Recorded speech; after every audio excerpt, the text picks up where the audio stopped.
जनपद में आज आम आदमी पार्टी की तरफ से आता है, जहां पर तमाम कार्यकर्ता मौजूद होते हैं और वहां पुलिस प्रशासन आकर के पुतला फूंकने से जो है मना करती है और जद्दोजहद होती है, लेकिन पुलिस कामयाब होती है। जैसे कि हर कार्यक्रमों में, हर विरोध में पुलिस कामयाब होती है और पुतला नहीं फूंकने देती है।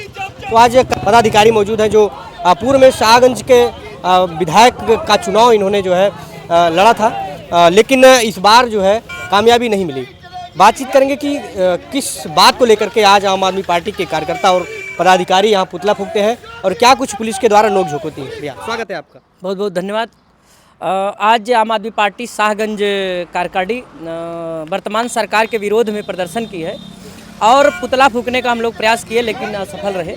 तो क्या कुछ चीज़ें थी, मांग थी या फिर? मांग हमारी थी, जो इस समय बड़ी तेज़ी से उत्तर प्रदेश में चल रहा है, प्रत्येक जिले में एक बोतल के साथ एक बोतल फ्री। क्या बात कर रहे हैं? आप पता लगा लीजिए, कई जिलों में ऐसी व्यवस्था चल रही है। इस व्यवस्था को तत्काल प्रभाव से सरकार से रोकने का निवेदन किया गया जी। अगर इसको नहीं रोकते हैं तो 1 अप्रैल के बाद बहुत बड़ा आंदोलन होगा, ये आम आदमी पार्टी करेगी। मतलब शराब की एक बोतल आप लीजिए, दूसरी बोतल फ्री पाइए।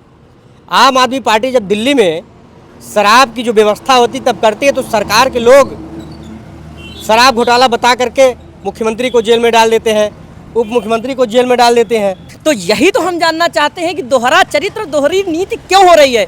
जब दिल्ली में सरकार ने ये आबकारी नीति लागू की तो इसको भ्रष्टाचार बताकर हमारे शीर्ष नेतृत्व माननीय अरविंद केजरीवाल जी को इन्होंने जेल में डाल दिया, मनीष सिसोदिया जी को जेल में डाल दीजिए, सत्येंद्र जैन को भी डाल दिया और संजय सिंह को भी 6 महीने तक जेल में रहना पड़ा।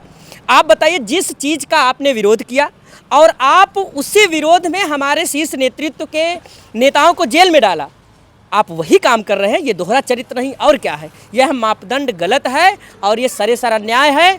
आप कहते थे कि वो घोटाला है, तो यहाँ भी घोटाला है। तो यहाँ कितने लोगों को, किसको गिरफ्तार किए, ईडी सीबीआई किसके यहाँ जाएगी, ये भी तो हम जानना चाहते हैं। इसी के विरोध में आज विरोध प्रदर्शन था। तो क्या कुछ जद्दोजहद चली पुतला फूंकने में, कैसे?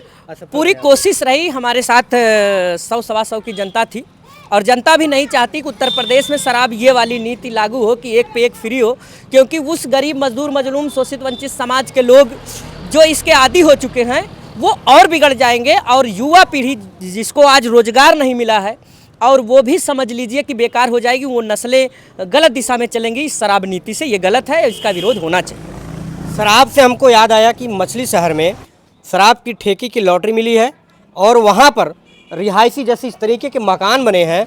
अब सामने मकान बने हैं, ऐसे मकान में बगल में महिलाएं रहती हैं, घर परिवार रहता है। ऐसे ही रिहायशी दुकान में जो है शराब का ठेका खोला जा रहा है। बगल में 120 मीटर एक मदरसा है, पढ़ते हैं, बगल में मंदिर भी है। इस तरीके के जो प्लेस है वहाँ पर शराब के ठेके खोले जा रहे हैं और आरोप लगाया गया कि ठेके को बंद करने के लिए जब कहा गया, जिलाधिकारी तमाम लोगों को, वहाँ के रहने वाले लोगों ने जब शिकायती पत्र दिया, वहाँ आबकारी इंस्पेक्टर के द्वारा कहा गया कि मैं हर हाल में यहाँ ठेका खोलूँगा, जो करना हो कर लूँ। ऐसा कुछ आरोप था। मेरे पिछले वीडियो में आप देखेंगे, नेहा पटेल जो पत्रकार है वहाँ की, उसने ये खबर को कवर किया था। वहाँ जो प्रशासन इस तरीके की अगर करती है, दुकान खोलती है, बगल में घर के रहने वाले लोग हैं और इस तरह से कैसे वहाँ। देखिए, वर्तमान सरकार को देखना चाहिए कि नीति क्या है। वो बताई गई है कि जो इलाके हैं, जो जहाँ आवास है, जहाँ लोग रहते हैं, वहाँ से कम 500 मीटर की दूरी पे, आधा किलोमीटर 1 किलोमीटर की दूरी पे ही ये चीज़ होनी चाहिए, ताकि वहाँ की महिलाएं और वहाँ के बच्चे संस्कारी रूप से रह सकें। लेकिन ये अनपढ़ जाहिल गंवार सरकार है। पढ़ी लिखी होती तो इसको मालूम होता। और बोल भी दिए हैं उनके मंत्री कि भाई ये तानाशाही सरकार है, तानाशाही करेगी। और राजतंत्र में प्रशासन हो या शासन हो, किसी को किसी प्रकार का डर नहीं है, क्योंकि भ्रष्टाचार चरम सीमा पे है। ये कह रहे थे कि दिल्ली में जब चुनाव प्रचार चल रहा था, उस समय मोदी जी एक गारंटी दिए थे कि महिलाओं के खाते में 2500 रुपया जाएगा। तो आम आदमी पार्टी के आतिशी जी, उनके द्वारा भी लगातार जो है महिलाओं के साथ धरना प्रदर्शन किया जा रहा है कि खाते में 2500 कब आएगा। और मोदी जी ये गारंटी देकर के कैमरे के सामने कहते थे कि जैसे ही हमारी सरकार बनेगी, कमेटी गठन होगी और तुरंत महिलाओं के खाते में पैसा जाएगा। क्या कुछ उसके लिए अभी तैयारी चल रही नहीं? भाई ये देखिए, मोदी जी 2014 के पहले भी उन्होंने बोला था कि हम 15-15 लाख देंगे। आया क्या? जुमला साबित हुआ। उन्होंने कहा हम युवाओं को 2 करोड़ रोजगार देंगे। मिला क्या? उन्होंने कहा 2020 तक और 2021 तक पूरे घर पक्के बन जाएंगे। बना क्या? क्या गरीब महिलाओं को सुरक्षा की बात उन्होंने कही थी? क्या हुआ? आए दिन आज हत्या, बलात्कार, ये सारे चीज़ हो रहे हैं। तो उनकी कही हुई बात जुमला ही होती है। दिल्ली में भी वही हुआ जो उन्होंने उत्तर प्रदेश अन्य राज्य में उन्होंने किया था। तो वो जुमलाबाजी की सरकार है, भारतीय झूठा पार्टी है, झूठा काम करती है। क्या कुछ आम आदमी पार्टी के लोग क्या वहाँ कुछ कर रहे हैं कि ताकि वो देखिए, पैसा? जब तक दिल्ली की जनता को हक अधिकार नहीं दिला देंगे तब तक आंदोलन जारी रहेगा।